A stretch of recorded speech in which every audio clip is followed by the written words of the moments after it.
வளர்வதற்கும் விஞ்ஞானமும் தொழில்நுட்பமும் பல வகைகளில் பயன்பட்டிருக்கு. அவர்களின் தேவைகளை பூர்த்தி செய்வதற்கும் வாழ்க்கையை எளிதாக்குவதற்கும் அவை உதவுகின்றன.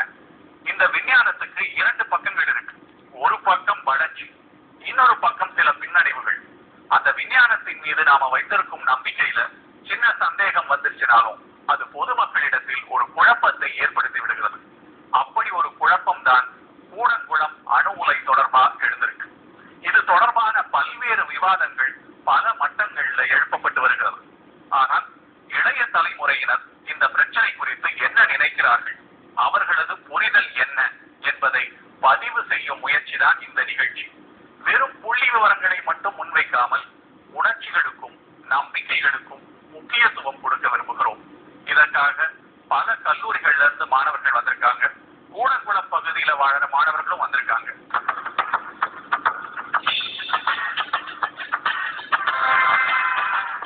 இந்த நிகழ்ச்சி ஒரு 4 தலைப்புகளாக விவாதிக்க இருக்கிறது. அணுசக்தி தேவையை இந்த உலை நிறைவு செய்கிறதா? இது பாதுகாப்பானதா? நமக்கு பயன்படுகிற விஞ்ஞானம் வெளிப்படையா இருக்கா? இறுதியா இதன் மூலம் கிடைக்க போற வளர்ச்சி யாருக்கானது?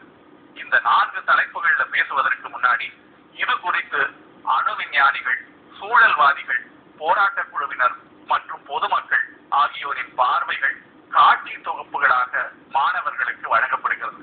முதலில் அணுசக்தி தேவையா இல்லையா இது குறித்தான பார்வையை முன்வைக்கிறோம்.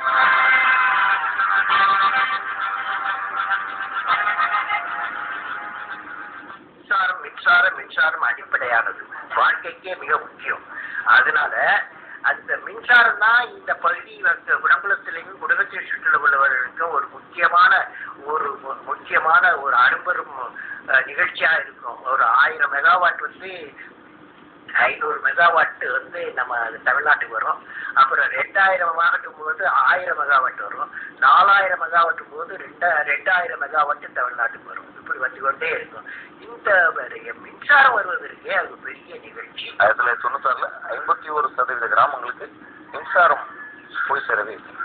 2011 அது எப்படி இருக்குன்னு பார்த்தோம்னா இன்னைக்கும் 42% கிராமங்களுக்கு இந்தியாவில் மின்சாரம் போடுறது. இது கொஞ்சம் அதிர்ச்சி அளிக்கக்கூடிய புள்ளி விவரமாக கூட உங்களுக்கு இருக்கலாம். ஆனா இதெல்லாம் நான் சொல்ற புள்ளி விவரங்கள் இல்லை, இது அரசோட புள்ளி விவரம் தான். ஆக அவர்கள் திட்டவட்டமாக சொல்லி இருக்கிறார்கள், இன்னும் 10 ஆண்டுகள் நாங்கள் அணு உலைகளை மூடப் போவதில்லை.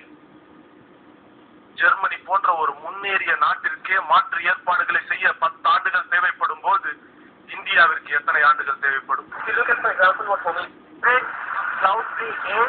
Where the potential for direct solar energy is 35 megawatt per square kilometer. சாத்தானிலிருந்து எடுக்கலாம் சொல்லக்கூடிய முதன்மை பாத்திரம் கிடையாது. எனவே கூட்டி கழித்து பார்த்தால் அணு மின்சாரத்தை விட்டால் வேறு வழியே இல்லை. மின்சக்தியை தயாரிக்கிறதுக்கு அணுசக்தி, அணுமின் நிலையங்கள் இதுதான் ஒரே வழி அப்படின்றது அங்க அணுமின் நிலையத்துல வேலை செய்யற ஒருத்தருடைய கருத்து. இத பத்தி உங்களுடைய கருத்துக்கள் என்ன? உலக நாடுகள் நியூக்ளியர் ரியாக்டர்ஸ் க்ளோஸ் பண்ற நேரத்தில் இந்தியா எதுக்கு ஸ்டார்ட் பண்ணுதுன்னா, உலக நாடுகள் என்னைக்கு அச்சீவ் பண்ணியாச்சு. அவங்களுக்கு தெரியுது யுரேனியம் டெபாசிட் எங்க நாட்டுல கம்மியாக போகுது அப்படின்னு சொல்லிட்டு. அதனாலதான் அவங்க 12 வருஷத்துல நாங்க மூட போறோம்.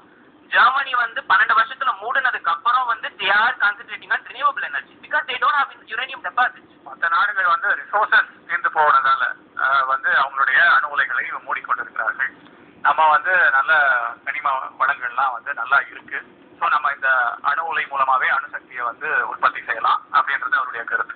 சோலார்ல 0.25% மட்டும்தான் தயாரிக்க முடியும். மற்றபடி விண்ட் மூலியமா 8%, மற்றபடி 57% நியூக்ளியர் மற்றும் அட்டாமிக்ல இருந்து எடுக்க முடியும்னு சொல்லி ப்ரூவ் பண்ணிருக்காங்க. உலகத்துல இருக்கிற 400 அணு உலைகள்ல தயாராகக்கூடிய மின் அளவு வெறும் 7 விழுக்காடு தான். மரபு சார்ந்த முறையில நாம சூரிய ஒளியை உற்பத்தி நாம செய்யலாம்.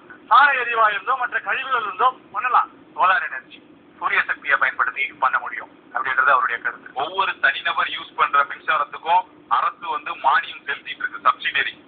பிரைவேட்ல இருந்து 6 ரூபாய்க்கு வாங்கினா நமக்கு 4 ரூபாய்க்கும் 3 ரூபாய்க்கும் 2 ரூபாய்க்கும் கிராமப்புறங்களுக்கு ஏற்ற மாதிரி பிக்ஸ் பண்ணி சப்சிடரி கொடுத்து இஷ்யூ பண்ணிட்டு இருக்காங்க. இதுவே நீங்க சோலார்ல இருந்து என்ன எடுக்க போகும்போது ஒவ்வொரு யூனிட்டோட விலையும் 7 ரூபாயில இருந்து 10 ரூபாய் வரைக்கும் வேரியேஷன் ஆகுது. ஆனா அணு உலையில இருந்து எடுக்கிறது 10 பைசால இருந்தே கிடைக்க ஆரம்பிக்கும். சோ இது மிகப்பெரிய ஒரு அட்வான்டேஜ் காஸ்ட் வைஸா பார்த்து போனா. அணு மாற்றத்தை உருவாக்குவதற்கு நம்முடைய அரசாங்கம் 200 எலக்ட்ரிசிட்டி ஃபார்ம் பண்ணலான்னு இந்த வீடியோல சொன்னாங்க. ஹைட்ரோ எலக்ட்ரிசிட்டி ஃபார்ம் பண்ணா முதல் தண்ணி வேணும். தமிழ்நாட்டுல குடிக்கிறதுக்கே தண்ணி இல்லாதப்போ தண்ணியில இருந்து நீங்க எப்படி எலக்ட்ரிசிட்டி எடுக்க முடியும்? அது ஒரு பாயிண்ட். அப்புறம் ஒரு காற்றாலை கட்டுறதுக்கு 6 கோடி ரூபாய் ஆகும். அவ்வளோ செலவு பண்ணி கட்டினாலும் அதுல இருந்து வர electricity is not going to be sufficient. அதனால வச்சு மக்களுக்கு நிறைய மின்சாரம் கொடுக்கவும் முடியாது. இப்ப நீங்க நிலக்கரியை வச்சு எடுக்கணும்னாலும் நீங்க இம்போர்ட் பண்ணி தான் ஆகணும். இம்போர்ட் பண்ணும்போது அவங்க வந்து முதல் ரக கோல்கறி கொடுக்கறது கிடையாது, 2ஆம் ரகம் தான் கொடுக்குறாங்க. எலக்ட்ரிசிட்டியும் அதுல இருந்து கொஞ்சமா ப்ரிப்பேர் ஆகுது. இப்ப நீங்க அணுமின் நிலையத்தினால எலக்ட்ரிசிட்டி ப்ரிப்பேர் ஆக போகுதுன்னா நீங்க குறைஞ்ச காசுலயும் நிறைய எலக்ட்ரிசிட்டியும் ப்ரிப்பேர் பண்ணலாங்கிறது என்னுடைய தாழ்மையான கருத்து. சரி, கோல் இல்ல, தண்ணி இல்ல, காற்றாலை தயாரிக்கலையா, இல்ல பேச்சுப்பாறை பெருஞ்சாணி இல்லையா, அங்க நீர்த்தேக்கங்கள் இல்லையா, அங்க மின்சாரம் எடுக்கலையா, நாம வந்து அதை கருத்துல கொள்ளல. நம்மளோட கூட உங்களுக்கு அணுமின் நிலையம் தொடங்கி வந்து வேற ஒரு நோக்கத்துக்காக அது வந்து இப்ப வெளிப்படை எல்லாத்துக்கும் தெரிய ஆரம்பிச்சிருக்கு. அணுசக்தி தொடர்பான விவாதங்களை அடுத்த பகுதியிலையும் தொடர்ந்து பார்ப்போம். ஒரு சிறிய இடைவேளைக்கு பிறகு.